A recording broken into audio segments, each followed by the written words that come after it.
Villager. Let's be real with it. That's what it is. Unorthodox, if you will.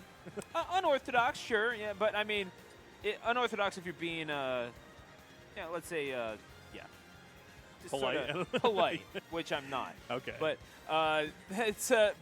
what it is effective, and they've shown it, a few times over.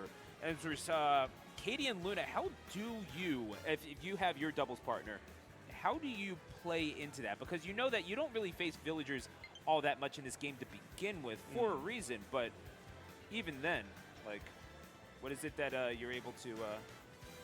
Well, honestly, I feel like you kind of have to sit down with your team and say, all right, which one of us is better at this? You try whatever you have to try. See if we can figure out a solution. If not, maybe I'll work on it. And then if not, we'll have to figure out something together. You really do have to be able to adapt. Yeah.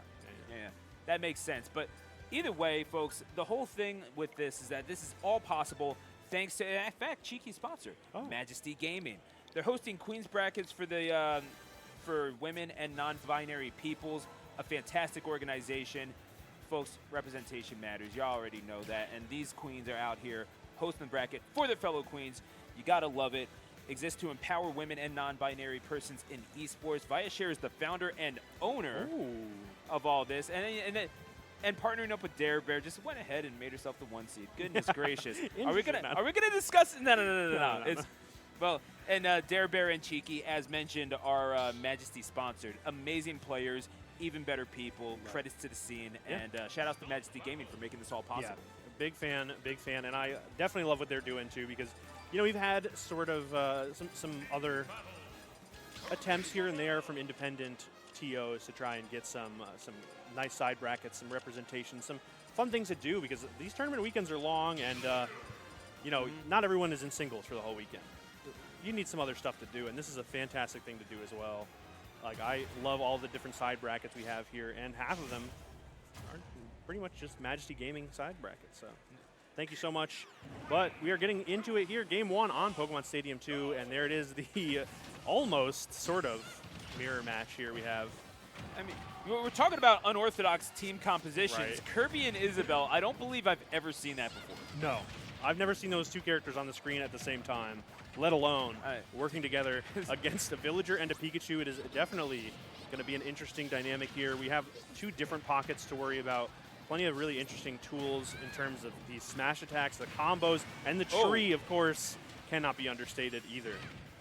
Yeah, no, the mileage that Cheeky gets off of that tree is just nutty. Being able to set up, weights dropping down. Yeah, but again, that side beat, to be able to control the negative space really might be the advantage between Villager and Isabelle, as the forward smash after the burial is in fact going to do almost like a poor man's Game & Watch. Right. Kind of thing. But still, though, that poor man's Game & Watch is a fantastic option to have. There, we saw the back-to-back smash attacks, taking the stock fairly early, and now still trying to put the pressure on here. Red team has so many tools, though, to break the space. We see the T-jolts, the forward airs from the Villager, those smash attacks. As you mentioned, you also have to watch out for, too. The platform is so dangerous, especially if Cheeky is standing up there. Ooh, nice little punish. Right off the top. And, I mean, Pikachu, probably the most well-rounded of the characters here, is just able to do pretty much anything, including those KOs off of the ground, and then the Thunder dropping upon the head of that poor Kirby. And all of a sudden, it is 2 stocks to 4, and Cheeky and Karamel looking ever so dominant. Yeah, they are definitely finding the hits in some pretty opportune times, too, which is like all of the difference here. Looking for some more big ones right now. K80's still on some pretty low percent, still finding some really good smash attacks here. Wow, dodging that Pikachu side special as well. Yeah, wow, okay, K80. Yeah, honestly, holding their own in the air here. K80, has to be said, it's a respectful effort. Luna trying to do her part. I kind of wonder if some of this has to do with the shortcomings of Isabelle and how they're exasperated just in contrast with the Villager. Yeah, it's not necessarily even the shortcomings. Sometimes it's just the role that Isabelle is sort of resigned to play. Kirby definitely wants to brawl. Luna kind of just playing support and following up when necessary, but K80 is just putting so much pressure on. There's not really any opportunity to follow up. K80's got it covered.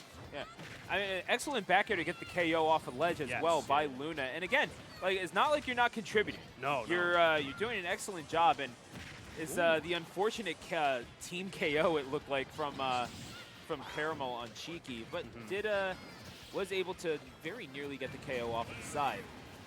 That Isabel is going to exit stage right, and the Kirby could be well on the way as well. Cheeky. Ooh. Oh, wait a second. Okay, good forward air, catching what looked like a down special, or the startup of a down special. These Thunders are so dangerous. They have been all game, and they're cooking something up over on that platform. Yeah. I mean, it's all ledge pressure. You got to think, right? And the F smash. Aaron drops on the head of Pikachu instead, and no way, they're making it happen. All of a sudden, forward airs. And this is so dangerous, but what wonderful timing from Cheeky. That's such a dangerous spot to be in because K80 was cooking up something disastrous. The balloon recovery can get punished pretty heavily, especially with a move like Kirby down air. But Cheeky had the right timing, got up around all the hitboxes, and got a very important back throw because that game was just getting way too close for comfort for the red team. Do you think perhaps that might have been the difference? Because K80, all credit and all power to her for being able to make that happen, and really just the wherewithal to you realize that you need to go for these power swings. You need to be going for the smash attacks. Right. And getting the F smash KO on that Pikachu, a crucial moment. Perhaps was that difference not getting the drill down air instead going for the final cutter instead? Possibly. I like the idea of the final cutter too, because like if Cheeky does decide to instead go right to the ledge from below, try and go above the ledge and onto stage, that final cutter would have been fantastic. So it's still good coverage and it puts you relatively safe on the stage, but just, Cheeky had the right timing that one time when it mattered the most. But really great concepts from the former green team, but now blue team. Yeah, the double thunders, by the way, from Carol. You already know. Oh. Not caring at all, and the bowling ball to finish it off. Oh, I think they remember Katie from last game. That seemed personal. Right, at 73 after the hit two, said, I am not going to give you any stocks to work with. Get them out of here. Oh, okay. I like the idea. Karamel going for a wild edge guard over to the right. Now splitting off into these two 1v1s, kind of working out for the red team, blue team. Oh, wow, really good route. Yeah, good throw as well. Yeah, Katie doing well in these situations where she winds up getting ganged up on. You could definitely see how Kirby could benefit from that. Right. Especially in this instance where Isabel is kind of peppering you with projectiles and everything, getting these straight hits. And was that a team kill, perhaps? Probably not. I think just kind of how it happened to work out in that scramble situation. But Luna doing a really good job sort of pressuring from mid-range and long range, keeping them kind of boxed in with K80, which is just working out surprisingly for blue team. These sort of like functional 2v1s. K80's still finding the big hits. And then Luna's there to punish accordingly if they do happen to sneak out. Oh, nice grab though from Cheeky, getting that stock. Okay. Especially right after the pocket too, that's important. Ooh, gonna get the back throw. Nice. Karamel, not quite there, but is able to get back to the stage. And Katie just getting peppered with the slingshot off of the stage, and probably regretting that thing was ever put into Wild World at this point. Right. Oh! Fantastic pickup with the Thunder, though. Karamel finding another great hit off of the side. The Thunders have been pretty great, pretty much all set. Oh, this is big here. This is going to lead into something for sure, but somehow Katie always slips out, finds the down special, and finds a stock, too. Ooh, okay. Kind of cooking right now. I'm a little worried. Oh. Yeah, we're seeing now. Karamel still at 3 stocks through all of this. Cheeky has been playing quite aggressively. Maybe not optimal for a villager, but this is about as close to a wide open area as you're going to get as Karamel finally sees that first stock. Wow, and the down smash missing over on the left-hand side. Luna just sort of standing inside of Cheeky's hurt box so that either hitbox doesn't connect. Some smart stuff. Katie's got to hold on to that stock. After that first one flew away so early. And Katie still finds some big hits, but that axe is something you have to watch out for with that tree planted. And red team trying to seal the deal here. It's going to be Luna's turn to try and make some plays in the 2v1. Yeah, this is a rough situation to be in, especially when you have a grab as punishable as Isabel's beautiful team play from Cheeky and Karamel. You get the feeling that they rehearsed some of this, AG. That definitely looked premeditated. Fantastic combo, though. That jab so great. Both characters' jabs on the red team, really good for these sort of combo starters. Oh. Luna hitting with that down air, but a bit of a team save. Gonna get a quick restock here. That's a lot of percent on Luna, so this should be it here. Not finding the hit either. Smash attack. Swinging away. Eventually, it is going to be the back air that does it. And even Cheeky's laughing. All the big old smash attacks that were coming out, trying to get it off of the grab. And just going for the, what was that, the Mojo Jojo they were hitting? I don't know. I don't know. I think that's secret. I'm not supposed to know. But that was fantastic. Some Tom and Jerry interaction. Like, they were breaking out all of the different tools on the left-hand side, and none of them were connecting.